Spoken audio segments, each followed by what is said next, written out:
Alright, hello everyone, it's Nigel here, and today I have got for you guys a bit of a different video as opposed to the norm. This is going to be my MCU Infinity Saga Retrospective. Now, about a year ago, I made a goal, and that goal was I was going to watch every single MCU movie, and for the most part, I've done just that. I think the only two movies I'm missing are Shang-Chi and the Legends of the Ten Rings and Eternal. So one good movie, one not so good movie, at least from what I heard. But obviously, when I watch those, I'll go ahead and review those. But I did watch through the entire Infinity Saga, and I'm going to be talking about it here today. Hey, so basically, how this retrospective is going to work is I'm going to talk about some of my favorites and least favorites from the MCU, and this stuff is purely my opinion. So if you disagree with any of this, that is totally fine. But so we're going to do my favorite, least favorite Infinity Saga movie, my favorite and least favorite superhero from the Infinity Saga, my favorite and least favorite supervillain from the Infinity Saga, and the strong points and the weak points of the Infinity Saga. And basically, then I'm going to talk about what's next. So, the Infinity Saga, for those of you who are unaware, is pretty much every MCU movie, starting with Iron Man back in 2008, all the way up until Spider-Man Far From Home in 2019. So, oh, so obviously those movies and everything in between make up the Infinity Saga. Again, the whole overarching theme of the Infinity Saga is the chase for the Infinity Stones, of course. But without further ado, let's get into it. So we're gonna start off with my favorite movie from the Infinity Saga, and that is going to be Avengers End Game. Main reason for that is it feels like a big climactic finale, and is why I do maintain that it should have been the end of the Infinity Saga. The fact that it ends in this, the Infinity Saga ends in this big climactic way, in this big battle. They finally avenge their loss, no pun intended. Well, some pun intended, I guess, but they avenge their loss from Infinity War. They beat Thanos. They beat the bad guy. They save the world, and the Infinity Stones are returned to where they found them. Captain America gets happy ending. A lot of families are reunited. Iron Man, of course, makes the sacrifice. So that feels like a very fitting ending. It's a nice long movie at about 3 hours. There's some comedy. There's some heroics. So, oh, definitely a really solid movie, and that's why I gotta go with that as being my favorite amongst the Infinity Saga. In terms of my least favorite, I have to go with Thor: The Dark World, mainly because it's kind of it's kind of really like a nothing movie. Well, maybe I shouldn't say that, but it's kind of a sort of movie. Didn't really have that like that oomph to it like the other MCU movies did. But be that as it may, my favorite superheroes from the Infinity Saga, I have three here. So the first is Iron Man. So Iron Man, of course, had a lot of time to shine in the Infinity Saga. He literally started off the Infinity Saga in 2008. And fun fact, apparently it was supposed to be Doctor Strange starting off the Infinity Saga in 2008. But in hindsight, maybe that was for the best, considering the fact that it was 2008, and while the graphics and stuff were good, and we did get a good movie in the Iron Man movie, they would become a bit more advanced and a lot better as the years went on. So perhaps it is better for Doctor Strange that they did end up waiting the 8 years instead of releasing it in 2008. But anyway, Iron Man was a lot of fun to see throughout the Infinity Saga. We see him mature and everything, and of course, the personal redemption for the actor who plays him, Robert Downey Jr. He almost didn't get the role because of his addiction to drugs and alcohol, to the point where Stan Lee had to personally vouch for him. But thankfully, we were able to get Robert Downey Jr. as Iron Man, and he did a fantastic job. And what I love the most about it is that Robert Downey Jr. is able to be a great Iron Man and a great Tony Stark. The thing about superhero alter egos and the actors that play them is sometimes some actors can pull off both, where they pull off the main persona, the alter ego, well, and then they play the superhero well. But then you got some who unfortunately can only do good as one or the other. And thankfully, in Iron Man's case, he was great at both. In the MCU, the suits they were able to use were pretty cool. They introduced a lot of suits for him, and like the Mark One, the big clunky one, and then we got the standard Iron Man armors, and we got the sort of bleeding edge armor in Infinity War. We got the Hulkbuster, which looked really good. So Iron Man really got a lot of top billing throughout the Infinity Saga. And then there's Captain America, the leader of the Avengers. And I did especially like the conflict of ideals between Iron Man and Captain America. Iron Man's more the genius, the playboy. He's more arrogant and everything. Meanwhile, Captain America is more grounded, more heroic, more like bold and everything. Well, Iron Man's pretty bold, but you know what I'm trying to say. But and to see these two ideas pretty much come into contact and then conflict with one another, I think made for some really solid storytelling. And then there's Black Panther, mainly because I love Black Panther, and I love how he was played in the movie by Chadwick Boseman. Of course, R.I.P. Chadwick Boseman. Uh, Black Panther was awesome. I do wish I could get a little more from him in the MCU. I would like to see him a little bit more, but uh, then again, knowing what Chadwick Boseman was going through throughout the time, maybe it'd be understandable if he didn't want to take too many roles.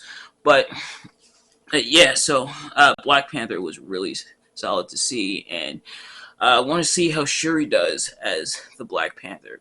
And I do like how it is comic accurate because she does take over for him after he's injured and everything. So hopefully she does a fantastic job, and I'm sure she will. In terms of my least favorite superheroes, sadly, I gotta go with Captain Marvel. I do wish she got a little more time to shine. Unfortunately, the way she was introduced into the MCU and how late it was in the Infinity Saga was kind of to her detriment. By the time she got introduced in her solo movie, and well, she was teased, of course, at the end of Infinity War, but she got her own solo movie, and then End Game. But then by that point, for the Infinity Saga, that was pretty much it. It's just her solo movie, and then End Game, and she did some stuff in the beginning for Endgame, and then she was obviously there for the big final battle and everything. But other than that, not a whole lot for Captain Marvel, which is pretty disappointing. And of course, she was nowhere to be found in Far From Home, which is a good thing because Spider-Man needed to stand on his own. In fact, nothing but none of the Avengers showed up for Far From Home, which again makes sense. It's his movie. It's Spider-Man's movie, so you wouldn't want a whole bunch of other superheroes showing up. But yeah, I wish he got a little bit more for the Infinity Saga. Compared to like Black Panther, yeah, he had a solo movie, but then he was also in Civil War, he was in Infinity War, and of course, he was in Endgame. So I do wish she got a little bit more, and it was kind of disappointing to see her not really get that, which sucks because I do like Captain Marvel. Brie Larson, I think, did a pretty decent job as Captain Marvel. Well, and hopefully she continues to do a good job. And I do know that Captain Marvel is going to be part of the Marvels TV show coming to Disney Plus with her, and then Monica Rambeau, and then Miss Marvel, Kamala Khan. So hopefully she shines there. But I do wish she got a little bit more in the Infinity Saga.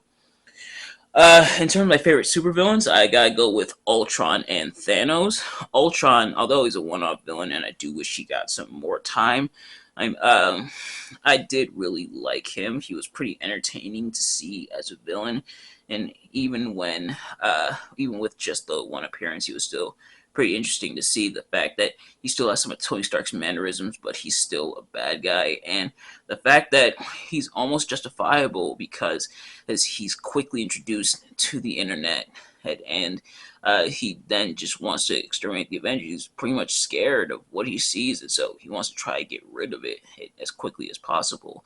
Well, he's not able to fully comprehend what he's seeing and everything. So that, I think, was really awesome to see. And then there's Thanos, who they built towards ever since the first Avengers movie, and they kept building and building towards him. And we, of course, saw the Infinity Stones and everything, which he collects, and they didn't disappoint. The build up did lead to a pretty good payoff where he collects the Infinity Stones, he destroys the Avengers, he brings them to their knees, and then they are able to come back and beat him by the time we got to End Game. And the fact that he has at least some ties to everyone in the MCU. He obviously dueled with the Avengers. He's the adoptive father of Gamora, so he has that ties to the Guardians of the Galaxy. He kills Thor's brother Loki, so Thor now has a personal vendetta against him. To see Thanos get so much billing was really cool, and of course in the comics he is a very big deal, and it's great to see that they were able to translate that well over to movies. In terms of my least favorite supervillains, which sucks because these are the villains of who I said was one of my favorite superheroes in the MCU, which was Iron Man. Sadly, I gotta go with Mandarin and Whiplash on this one. For Mandarin, I never really liked what they did with him in the MCU. Who, and which sucks because he is a very formidable Iron Man foe in the comics, but then here he's some actor, and he's not even that powerful. And they try to do like the twist villain thing where it's revealed that he's not the main villain. The main villain is really Aldrich Killian. That was pretty disappointing to see how they essentially wasted Mandarin. And they did kind of try to make up for it by alluding to, there actually is a real Mandarin who is actually very powerful. And I think, if I'm not mistaken, and even though I haven't seen it yet, I think he is alluded to in Shang-Chi. But yeah, so it was pretty disappointing to see. And then Whiplash just sadly wasn't really that interesting, and kind of also had to share the spotlight again, and had to share the spotlight with who some would say is kind of the real main villain of Iron Man 2. That's Justin Hammer. But be that as it may, hey, they did still try to salvage Whiplash a little bit. It as like the main villain, but it didn't really pay off like that, at least to me. But yeah, so just those weren't really that great. But in terms of the strong points of the Infinity Saga as a whole, I did like the world building, the fact that everything was connected, how some stuff gets revisited and then some stuff is explained. And some examples are, of course, the Infinity Stones, which we saw throughout the Infinity Saga, and then were just reminded of them by the time we get to Endgame of where they were, and the characters coming together as well. What they did with the Infinity Saga, which the DCEU could have picked up some tips from. What the DCEU tried to do was do the big team up movie first, introducing all these characters, and then of course another team up movie. And then they tried to backtrack and give everyone their own solo movie. They started off with the team up with like Batman versus Superman, and then another team up with Justice League, and then tried to double back with movies like the Wonder Woman and Aquaman and things like that. The thing is, that doesn't really work. Only because if you're introducing all these people, obviously the comic fans will know who these people are, and I'm sure even if you're not a comic fan, you'll have a vague idea. But otherwise, you'll be confused as to who are all these people? What are all these people doing here? But what the MCU tried to do is a breadcrumbs approach. So they give a solo movie for Iron Man, and then they give an Incredible Hulk movie, then Iron Man 2, then Thor, then Captain America. So they introduce the people one by one, and then we get the big team up with Avengers, and then people say, hey, okay, hey, yeah, I remember him, that's Thor, and then, I remember him, that's Captain America, and I remember him, that's Iron Man, and I remember him, that's Hulk, and they're going to be teaming up now, even though Hulk did get recast. But they say, "Oh, I remember these people. Yeah, and now they're gonna be teaming up. Okay." And then once the team up happens, then they give some more solo movies like Iron Man 3, Thor: The Dark World, Captain America: Winter Soldier. Sadly, no solo Hulk movie, which kind of sucks. But and then they do another team up, and then they have the Avengers disband. They introduce the new heroes like Ant Man, Spider Man, Doctor Strange, and then do the other big team up. So they do who the breadcrumbs where the little things build up to this big thing, and then some more little things, and then another big thing, and then some more little things, and then another big thing. So, that breadcrumbs approach really helps the audience absorb what's going on a little more, and they're not left confused as to who these people are and why we should care who these people are. But, um, and then, of course, the fact that the little things even get addressed once again. And like I said, for example, Cap is able to lift Thor's hammer, or it's teased at in Age of Ultron that it full on happens by the time we get to End Game. And Thor's reaction is everyone's reaction, where he's like, "I knew it." That's pretty much everyone's reaction, like, "Oh, we knew it," and everything. So there's that. There's the fact that certain like one-off characters in like the Iron Man movie then get referenced by the time we get to Spider-Man Far From Home as part of like Mysterio's crew and everything, and it that had the little things, the sense of connectivity. It really helps bring the universe together. And the battles, a lot of the battles felt consequential, felt like big stakes and everything. So, and it showed off the power levels of not just the heroes but the villains as well. So those were pretty good to see as well. Oh, and of course the casting they did. I already talked about Robert Downey Jr., but they also got some other good names like Chris Evans, Chris Hemsworth, Samuel L. Jackson, Scarlett Johansson, and people like that. There are some kind of unknowns who weren't really that well known at the time, like Chris Hemsworth and Tom Holland, and then they gained the notoriety for, well, not notoriety, but they gained kind of like fame and everything from the MCU, and then they go on to do other stuff, and so we can enjoy them in other roles. So, MCU did a really decent job with that hat, but also bringing in some established actors already. Uh, in terms of the weak points of the Infinity Saga, there were a few. For example, some characters I wish did get some more time to shine, which is something I alluded to when I was talking about like Black Panther and Captain Marvel and Ultron. I do wish they got a little more time to shine throughout the Infinity Saga. Um, and then there were some kind of filler movies, some didn't really need to be there type movies like Thor: The Dark World, and stuff like that. But other than that, Infinity Saga, pretty strong start for the MCU, and I can't wait to see what's next as we move into the Multiverse Saga. So, what do I think is next? What do I want to see in the Multiverse Saga? I've put down some potential major players in the Multiverse Saga, like people that are going to be important, and we have a couple that already are starting to be important for the Multiverse Saga. We got Doctor Strange, who we already see him being a big player with Multiverse of Madness and No Way Home. Him being able to access the multiverse and everything. So that's going to be a big deal for the Multiverse Saga. There's America Chavez, who, of course, can traverse the multiverse at will. There's Scarlet Witch, who's also able to traverse the multiverse. And the fact that she is being a bit more villainous, but also just wants her family.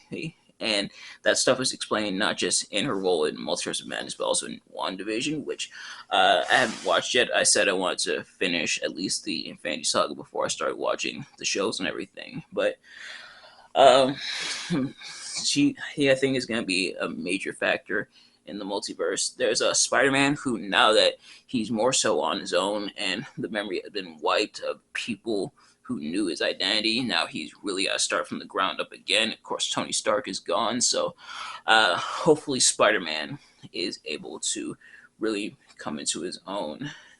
And then there's Wong, the current Sorcerer Supreme, took over for Doctor Strange and everything, so hopefully he's a big factor. There's Ant-Man and Wasp, who, of course, are involved with the Quantum Realm, which is going to be another focal point in the Multiverse Saga, if I'm not mistaken.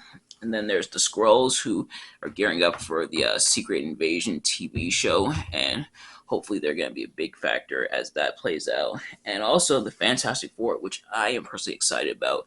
Those who know me know I absolutely love the Fantastic Four, so hopefully they get some very good billing in the Infinity Saga. Not Infinity Saga, the Multiverse Saga. And don't let what happened in Multiverse of Madness fool you. They're probably just holding out for the Fantastic Four movie. So hopefully it delivers, and I'm sure it will. And as for the movies I look forward to, there's Ant-Man and the Wasp: Quantumania. Apparently, Kang the Conqueror is going to be the main villain for that, so I want to see how that plays out. Then there's Black Panther 2, which I want to see how Shuri does, stepping up as the Black Panther and everything. And then Fantastic Four, mainly because I love the Fantastic Four. But ladies and gentlemen, that is going to do it for this video. Thank you all so much for watching. Let me know in the comments below, do you agree or disagree with my thoughts? And if so, what's your thoughts on the Infinity Saga? And what do you think is next for the MCU? So we got a bunch of stuff we're doing this week. I got some wrestling reviews. I asked you guys for some match suggestions, and you guys gave some really good ones. Some matches I had seen already, but they're worth a rewatch. And honestly, they're matches I could watch about 1,000 times over. And the first wrestling review is probably going to be maybe tomorrow or some point this week, and we're actually going to be looking at a event that has a special place in my heart for my childhood, and that's going to be No Way Out 2008. So we're going to be doing that. System Shock Radio and Tales from the Labyrinth is coming this week, and the crime analysis for Gianni Versace is going to be coming tomorrow. But without further ado, thank you all so much for watching, and I will see you guys later. Peace.